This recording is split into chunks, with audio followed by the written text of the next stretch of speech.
आणि आता बातमी लाडक्या बहिणींसंदर्भातल्या, कारण राज्यभरातून 4,000 पेक्षा जास्त लाडक्या बहिणींनी योजनेतून थेट माघार घेतली। राज्य सरकारने पडताळणी मोहीम राबवण्याआधीच आता या बहिणींनी योजना नको असा अर्ज करण्यासही सुरुवात केली आहे। लाडकी बहीण योजनेच्या लाभार्थ्यांची सरकारकडून पडताळणी केली जाते। या पडताळणीमध्ये 3 ते 4 लाख बहिणी अपात्र ठरल्याचा अंदाज वर्तवला जातोय। अपात्र ठरल्यास पैसे परत करावे लागणार अशी भीती खरं तर या बहिणींना असल्याचं देखील पाहायला मिळतंय। मात्र त्याआधीच हजारो महिलांनी योजनेतून माघार घेतल्याची देखील माहिती सध्या मिळते। त्यांची योजनेतून माघारसाठी लगबग जी आहे ती सध्या आपल्याला पाहायला मिळते। सविस्तर अपडेट आपण ग्राफिक्सच्या माध्यमातून घेतोय, ती म्हणजे पिवळ्या आणि केशरी शिधापत्रिका धारक वगळता इतरांची देखील पडताळणी होतीये। पडताळणीनंतर 3 ते 4 लाख महिला योजनेतून अपात्र ठरण्याचा अंदाज आहे।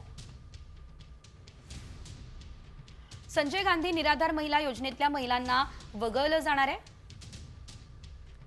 नमो शेतकरी सन्मान योजनेच्या लाभार्थ्यांना दर महिन्याला 1,000 रुपये मिळतात आणि या पद्धतीने पडताळणी केली जाईल। नमो शेतकरीच्या लाभार्थी महिलांना आणखी 500 रुपये दिले जाणार असल्याचं देखील कळतंय।